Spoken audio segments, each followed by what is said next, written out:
I want to call the December the 15th, 2011 meeting of the Farragut Municipal Planning Commission to order. Do we have anyone who has any comments with their citizens forum? Mayor, would you like to remind everybody about the breakfast tomorrow morning? Volunteers. For the volunteers. What is that, 7:30 to 9? I think so. And it's for all the people who volunteer for duty on all of our committees. And from someone who's been there in the past, it's very good. So please come in the morning if you can. We'll move on to the approval of the minutes. Do I have any corrections or changes to the minutes?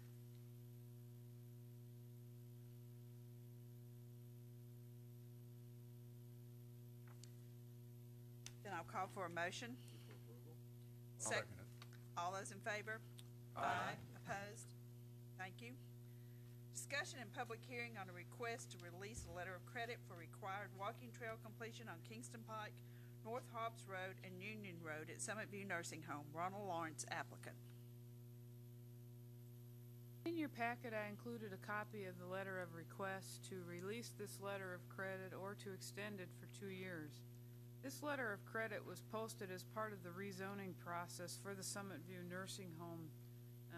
The rezoning itself actually occurred at the tail end of 2008, and as part of the rezoning requirement, because the individual parcels did not meet the minimum requirements, the plat was required along with all the conditions that the plat would require, which was inclusive of the walking trail along Kingston Pike, North Hobbs, and Union Road. In fact, an easement was established along Union Road outside of the buffer strip so as to maintain the existing vegetation along through there. The plat was recorded, the second reading of the rezoning was held, and an $80,000 letter of credit was posted with the town before that plat was recorded. The applicant is requesting that this letter of credit be released at this time, or that there be a 2-year extension. Just because the letter of credit is still in place, the trails have not been completed, releasing this letter of credit would be contrary to the town's requirements and inconsistent with past practices. For example, just across the road on the south side of Kingston Pike, the applicant in that case did have to construct a walking trail, and that was recently completed. And it's built on the east side of South Hobbs Road. Daryl Smith, our town engineer, calculated the cost for construction and feels that if the letter of credit is going to be extended until January 2014 as requested, the dollar value should be increased to $96,000. The purpose of the letters of credit, of course, are to protect the town, to ensure that improvements can be made, and that the town would not be financially responsible for the improvements. So staff recommends that the letter of credit not be released, and that if the Planning Commission chooses to extend it, that it be increased to $96,000. On the Planning Commission have a question? Ed? I just have a comment.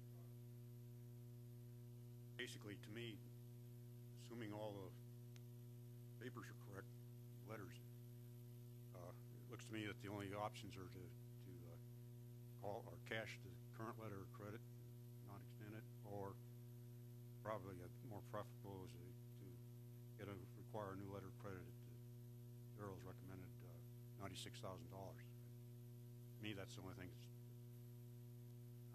it's both fair and acceptable. Is that an additional 96, or is it? No, it would be in lieu of the $80,000 would be increased to 96. Okay. And what's the typical time for extension? Generally speaking, it's 1 year. They have requested 2 years.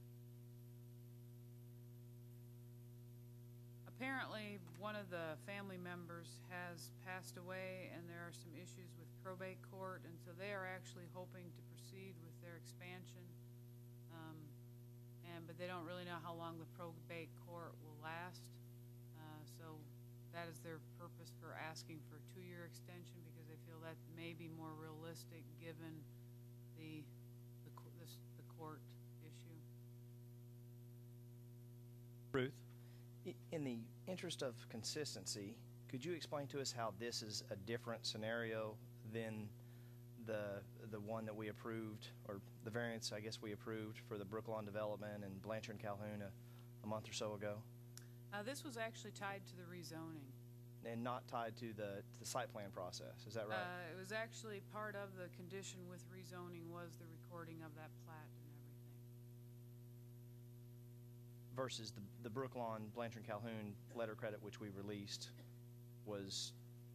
that one was I can't tied. really speak with regard to the details with that one, because I wasn't involved in that a whole lot. Okay. But this particular one is tied to the rezoning. Probably the best comparison to this is the Everett Hills development on Everett Road that hasn't ever been platted, because the rezoning tied the improvements of the improvements to Everett Road were tied with the rezoning and the subdivision plat, and this is very similar to that in that the improvements were tied with the rezoning and the improvements and the plat. The reason why I was asking is that they were both walking trail letter of credits. I just wanted to be consistent, kind of how we've looked at these things in the past. I know we've always wanted, our goal has been to tie it with the rezoning, but the Blanchard and Calhoun one, we gave, I guess, some leniency due to the fact that we could tie it to a future site plan, and when that site plan was then presented to the Planning Commission for approval, then we could then trigger the walking trails again. I want to be fair and consistent. Well, no, I think the big difference between the two, if I recall, you're talking about over here, right? Yeah, Yeah. the Kroger. I think the difference between the two is that one, they no longer had ownership in it. You know, they had an option to buy it, and they let their option lapse. Where this one, they still have ownership in the main parcel. I think so. They yeah. haven't been able to acquire the other one, so I do They think there actually is. own the whole part. Oh, they do? It's all family Okay. members that But the own ownership it, is but there was still- a family is still member there. that And I think I Versus look at the that other one, being- there was some The other one- ambiguity, not ambiguity, but there was actually, they had severed Right. any claim or Exactly. the option had expired or voided. So they had a letter of credit for something they no longer had ownership interest in. Okay. Yeah, so that's the big difference, in my opinion, between the two. Okay. And Ruth, I have a question about the 96. The additional money is, Darrell came up with that because of the increased expense since the time it was initially, that figure of 80,000 came up. Is that correct? basically part of his responsibility is calculating what it would cost with also a cost adjustment for inflation. With it having been posted 2 years ago, it's at the edge right now, and so to extend it for another 2 years, there's also some drainage issues that were brought to our attention by their designer a few months back, and so we want to ensure that we have adequate, if we have to cash it, that we have adequate funds available to us to make those, incorporate those drainage issues into the design of the trails. And Ruth, just a point of clarity, I agree with the proposed motion, but for discussion purposes yet, let's say the bank says, listen, we're not going to give you 96. You can have the 80, or you can, we're going to let the thing expire. So we would plan on cashing that. Okay, I just wanted to make sure I was clear on that. Is there anyone with the applicant here?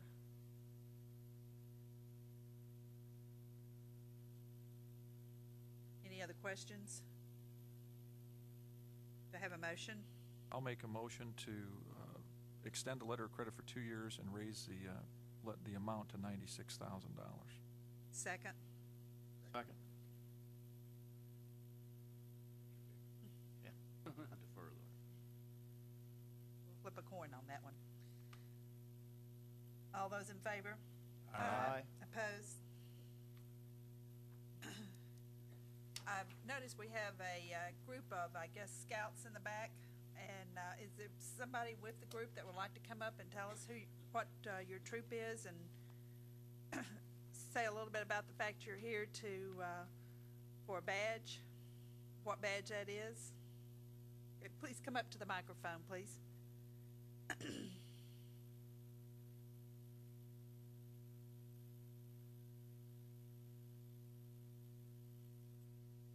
Hello, I'm Josh Cook. Patrick Wingard's back there, as well as Jesse Goodwin, Will McFarland, and his brothers. We're with Troop 46, and I believe most of us are here for citizenship in the community, rather, or maybe communication merit badge. Thank you. Okay, thank you. We welcome you. See your government in action tonight. You have anything to complain about? Let's not invite this during the holidays. It's really smooth. We're going to get out of here early. It's supposed to be good cheer here. Discussion and public hearing on amendment to the Farragut zoning ordinance, Chapter 4, General Provisions and Exceptions, Section 20, Parking and Loading. A.3, number of parking spaces required to clarify parking requirements established by the Board of Zoning Appeals. We talked about this at our last meeting with regards to the current wording in our ordinance states that if there is specifically a use that's not mentioned for off-street parking, that it can be determined by the Board of Zoning Appeals. Over the years, the Board of Zoning Appeals have made several determinations for parking requirements, and the ordinance that's before you tonight, Ordinance 1127, incorporates these changes as we discussed at our last meeting. It would be for 1 parking space per employee plus 1 per 25 children for daycare centers, and then that for residential recreational facilities with a pavilion there would be 1 per 400 square feet of gross floor area or a minimum of 3 parking spaces, whichever is greater. And then clarifying that for a decorative fountain or an arbor that no parking would be required. The staff recommends approval of Resolution PC 11-6, which recommends approval of Ordinance 1127 and the zoning ordinance text amendment to the Board of Mayor and Aldermen. Any questions or comments? We have discussed this in a previous meeting in pretty good detail, but if anybody has any questions. Do I have a motion? I'll move for approval. Second? All those in favor? Aye. Opposed? Item number 5, discussion and public hearing on an amendment to the Farragut zoning ordinance, Chapter 3, Section 12, General Commercial District C-1 and Section 15, Regional Commercial District C-2 to clarify similar uses established by the Board of Zoning Appeals. This is a similar situation as the one we just acted upon, in that this is a staff-initiated ordinance amendment and is based on past interpretations the Board of Zoning Appeals have made over the years. Again, in this particular case, it's in the C1 and C2 districts with determining other similar uses as determined by the Board of Zoning Appeals. The Board of Zoning Appeals has determined that outdoor storage and sale of mulch and other landscaping related materials is not similar to a greenhouse or nursery. And then that inflatable playground structures and paintball facilities are similar uses as non-motorized outdoor recreational facilities. The